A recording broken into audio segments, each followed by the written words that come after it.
Good morning student, आपका MA final history की class में वेलकम है। तो बच्चे हम कर रहे थे प्राचीन भारतीय इतिहास लेखन की परंपराओं के बारे में, जिसमें हमने पहले किया कठिनाइयों के बारे में, फिर उनकी विशेषताओं के बारे में, फिर हमने किया था उस समय के जो प्रसिद्ध ग्रंथ थे उनमें, और आज हम कर रहे हैं, आज जो लास्ट पार्ट है वो है प्राचीन भारतीय इतिहास लेखन के जो प्रसिद्ध लेखक थे और उनकी रचनाओं के बारे में हम पढ़ेंगे। क्लियर? तो इसमें जो फर्स्ट पॉइंट आता है वो है बाण भट्ट। किसका आता है? बाण भट्ट। तो जो बाण भट्ट था बच्चों, वो जो प्राचीन भारत का एक प्रसिद्ध लेखक के रूप में उनको माना जाता है, उसकी एक प्रसिद्ध रचना थी। तो बच्चे जितने भी लेखक और उनकी पुस्तकों के नाम आएंगे वो सारे के सारे आपके शॉर्ट क्वेश्चन बनेंगे। क्लियर? तो बाण भट्ट की पुस्तक का नाम क्या था? हर्षचरित। क्या था? हर्षचरित। इसमें उन्होंने हर्षवर्धन के जीवन के बारे में ये ग्रंथ उसने लिखा था। किसके बारे में? हर्षवर्धन के जीवन के बारे में। और इसके कारण उनको विशेष रूप से जाना जाता है। बाण भट्ट को हम उसकी जो प्रसिद्ध रचना हर्षचरित के लिए ही जानते हैं। कहा जाता है कि इसमें उन्होंने जो बाण भट्ट था उसने हर्षवर्धन के संपूर्ण जीवन के बारे में ना लिखा और ना ही उन्होंने उनकी घटनाओं का क्रमबद्ध वर्णन किया है, परंतु इस ग्रंथ में बाण भट्ट ने तथ्य और कल्पना के फैक्ट और आर्ट, तथ्य और कल्पना का उन्होंने सुंदर जो समन्वय या सम्मिश्रण प्रस्तुत किया है। जो पुस्तक का मुख्य विषय रखा था बाण भट्ट ने, हर्षचरित पुस्तक का जो मुख्य विषय था वो था मौखरी शासक की मृत्यु हुई थी। और हर्ष ने क्या किया था? हर्ष ने अपनी सेनाओं की सहायता से लेकर उनके अपने शत्रुओं के विरुद्ध अभियान किया था, ताकि वो उन्हें भागने के लिए बाध्य कर सके और अपनी बहन राजश्री के जीवन की रक्षा करने में सफल हो सके, जो इस आक्रमण के बाद जंगल में भाग गई थी। और इस कृति में बाण भट्ट ने युद्ध की घटनाओं का उल्लेख नहीं किया और उन्होंने ये उल्लेख किया है कि जो हर्ष और उसकी बहन राजश्री किस तरह एंड में मिल जाते हैं। क्लियर? तो उनके मिलन के साथ ही उसने जो हर्षचरित अपना ग्रंथ था उसकी समाप्ति कर दी थी। और बाण भट्ट ने इस ग्रंथ में वर्णित अन्य तथ्यों को लिखते समय तिथि कर्म की अवहेलना की है। इसका कारण क्या था कि जो बाण भट्ट का मूल उद्देश्य क्या था? अपने संरक्षक हर्ष, सम्राट हर्ष के व्यक्तित्व को उजागर करना था, जिसमें बाण भट्ट सफल भी रहा था। तो इस तरह हम कह सकते हैं कि उसने, बाण भट्ट ने हर्षकालीन राजनीतिक स्थिति को भी इस ग्रंथ में स्पष्ट करने का प्रयास किया है। क्लियर? उसके बाद नेक्स्ट आता है बिलहन। बिलहन का जन्म हुआ था 1040 में कश्मीर में हुआ था और उसने कई स्थानों का भ्रमण किया और बाद में वो खोनामुख नाम के स्थान पर अपने परिवार सहित रहने लगा था। कहा जाता है कि उसको कल्याणी के चालुक्यों का संरक्षण प्राप्त था।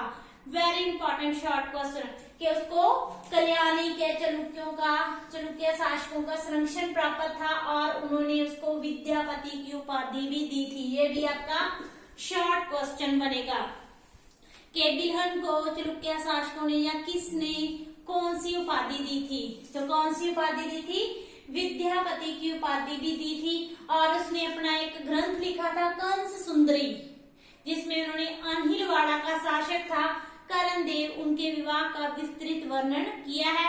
परंतु अगर हम बिलहन की प्राचीन भारतीय इतिहास लेखन परंपरा में बात करते हैं तो वो अपनी प्रसिद्ध ग्रंथ विक्रमादेव चरित, क्या विक्रमादेव चरित के लिए प्रसिद्ध था। क्लियर? ये भी उनकी पुस्तक का ग्रंथ का नेम है, ये भी आपका शॉर्ट क्वेश्चन बनेगा। क्लियर? तो इसमें जो था बिलहन, उसने क्या किया था? अपनी इस रचना विक्रमादेव चरित ने विक्रमादित्य चरित्र के 3 पुत्रों में से जो दूसरा था उसको गद्दी पर बैठाने का इच्छुक था, इस बात का उन्होंने वर्णन किया था। परंतु विक्रमादेव ने गद्दी पर आसीन होने से इनकार कर दिया था। तो उसका जो बड़ा भाई था वो सिंहासन पर बैठ गया था, परंतु वो अपने बुरे व्यवहार के कारण जनता में अप्रिय या हो गया था, जहाँ उसने जनता को नाराज कर दिया था। फिर अपने भाई विक्रमादित्य चौथे के विरुद्ध षड्यंत्र रचकर उसकी हत्या करने की योजना बनाई थी, परंतु विक्रमादित्य चतुर्थ या चौथे को इस योजना की षड्यंत्र पहले ही खुल गया था और विक्रमादित्य चतुर्थ ने अपने भाई सोमेश्वर द्वितीय पर आक्रमण करके उसको बंदी बना लिया था। इस घटना का वर्णन विरहा ने विक्रमादित्य चरित्र में पेश किया है और इस प्रकार उन्होंने इस ग्रंथ में बड़े भाई की बुराई और छोटे भाई की चंगियाई को पेश किया है। क्लियर? तो इस बिरहन ने जो अपनी कृति में विक्रमादित्य चरित्र का जो चौथा था उसका एक अत्यंत उदार व्यक्ति के रूप में वर्णन किया है। क्लियर? तो इस तरह विक्रमादित्य की आलोचना इस दृष्टि से की जाती है कि उसके द्वारा वर्णित इतिहास का उद्देश्य शासकों की त्रुटियों को छिपाना और अच्छाइयों को उजागर करना था। इसके अलावा उसने अपना जो ये ग्रंथ था उसमें वस्तुनिष्ठता की भी ध्यान नहीं दिया और पक्षपात दृष्टिकोण को अपनाया है। इसलिए हम उसके जो इस ग्रंथ को तब विश्वसनीय या विचार योग्य या प्रमाणिक स्वीकार नहीं कर सकते जब तक कि अन्य साक्ष्यों के द्वारा इसकी पुष्टि नहीं हो जाती। क्लियर? तो बाणभट्ट की पुस्तक का क्या नाम था? हर्षित। विल्हन की दो रचनाएं थी, पहली क्या था? कंस सुंदरी, दूसरी क्या थी? विक्रमादित्य चरित्र। ये आपके शॉर्ट क्वेश्चन बनेंगे। नेक्स्ट आता है थर्ड, तीसरा लेखक कौन था? जनायक। जनायक भी कश्मीर से संबंधित था और उसने जो वाल्मीकि रामायण से काफी जो वाल्मीकि का जो रामायण महाभारत जो महाकाव्य था उससे ये काफी प्रभावित था और इसने ग्रंथ लिखा था पृथ्वीराज रासो, पृथ्वीराज विजय। क्लियर? ये इसको लिपिबद्ध किया था और इसने अपने ग्रंथ में उत्तरी राजस्थान के चामान, कौन से? चामान शासकों की उपलब्धियों और शौर्य की विस्तृत व्याख्या की थी और जो जनायक था उसने अपने ग्रंथ पृथ्वीराज विजय को दो भागों में बांटा हुआ था। पहले भाग को उसने अलौकिक तत्वों के साथ लिखा था और दूसरे भाग में उसने ऐतिहासिक साक्ष्यों और अभिलेखों का प्रयोग किया था और जनायक ने अपने ग्रंथ पृथ्वीराज में संयोग्यता का समीकरण देवी तोलमा से किया है और उन्होंने तरायन से, जनायक ने तरायन के प्रथम युद्ध के वर्णन के पश्चात द्वितीय युद्ध की घटनाओं का जो वर्णन है वो उसने अधूरा किया है और जनायक का जो ग्रंथ है कई दृष्टियों से महत्वपूर्ण स्वीकार किया जाता है। क्यों? क्योंकि जो प्रथम क्या था कि उसने उत्तर भारत में तुर्कों की प्राज्ञा का वर्णन किया है और उनके जो बाद के शासकों की वंशावली को पूरी तरह ऐतिहासिक ढंग से प्रस्तुत किया है जिसकी हम पुष्टि अभिलेखों के द्वारा कर सकते हैं। और इसी तरह उसने अपने ग्रंथ में कौन से चामान शासकों को सूर्यवंशी बताया है और उन्होंने चामान शासकों की उपलब्धियों और विजयों का भी अपने इस ग्रंथ पृथ्वीराज विजय में काफी वर्णन किया है। तो इस तरह हम ये स्वीकार कर सकते हैं कि विल्हन प्राचीन भारत का एक विल्हन की तरह जनायक भी प्राचीन भारत का एक महत्वपूर्ण इतिहासकार था। क्लियर? यहाँ तक आपको क्लियर हुआ? नेक्स्ट हम करते हैं कौटिल्य की। क्लियर? तो कौटिल्य को बच्चे तीन और नामों से भी जाना जाता है। ये भी आपका शॉर्ट क्वेश्चन बनेगा कि कौटिल्य कौन था। तो कौटिल्य चंद्रगुप्त मौर्य का प्रधानमंत्री अथवा परामर्शदाता था और उसके नाम थे चाणक्य, विष्णुगुप्त और वत्सायन। इन तीन नामों से भी इनको जाना जाता है। ये आपका शॉर्ट क्वेश्चन बनेगा। और उनका जन्म हुआ था तक्षशिला के एक ब्राह्मण परिवार में हुआ था। फिर उसने बहुत से ग्रंथों का अध्ययन किया था। धीरे धीरे उसने वो मगध साम्राज्य की राजधानी पाटलिपुत्र की ओर प्रस्थान किया और जहां उस समय नंद वंश के शासकों का प्रभाव था।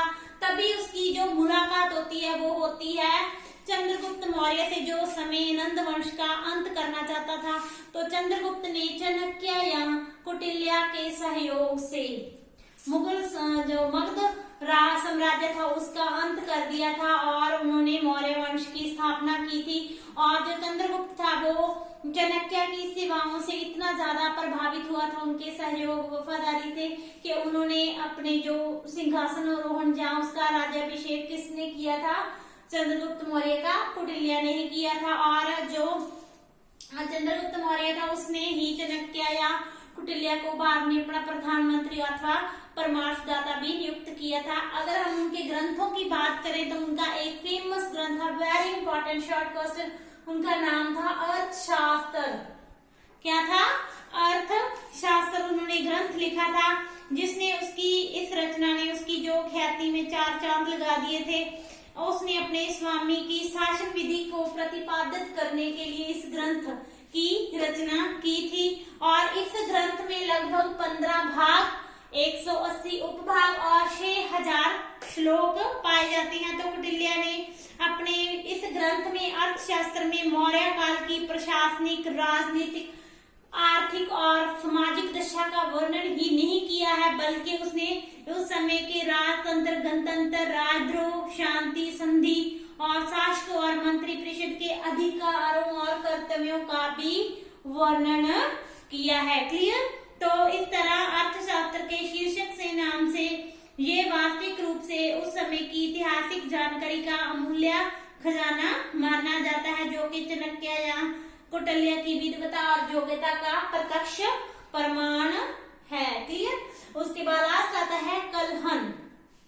क्या आता है लास्ट? लेखक का नाम है कलहन। तो ये भी प्राचीन भारत का एक प्रसिद्ध इतिहासकार था। ये कश्मीर के साथ संबंधित था और इसकी जो प्रसिद्ध रचना थी या इसका ग्रंथ था राज तिरंगनी, वेरी इंपॉर्टेंट। राज तिरंगनी जो इन्होंने 1148 में लिखना शुरू किया था और 2 वर्ष का समय लगा था इनको इस ग्रंथ को पूरा करने में, अर्थात इन्होंने 1150 तक इस ग्रंथ को पूरा कर दिया था और अपने ग्रंथ में उन्होंने कश्मीर के सामान्य इतिहास का वर्णन किया है और जो कलहन की राय तिरंगनी है उसको उन्होंने 3 भागों में बांटा है और इसमें 8000 श्लोक हैं। क्लियर? तो जो कलहन था बच्चों, वो प्राचीन भारत का प्रथम इतिहासकार था जिसने आधुनिक भारतीय इतिहास लेखन की पद्धति को अपनाया था। क्लियर?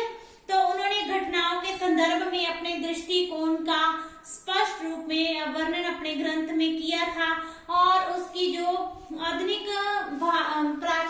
आधुनिक इतिहास लेखन की पद्धति को अपनाने के कारण उनको एक उपाधि दी गई है। ये आपका शॉर्ट क्वेश्चन रहेगा। कौन सी उपाधि दी गई है उनको? प्राचीन भारत का श्रेष्ठतम इतिहासकार।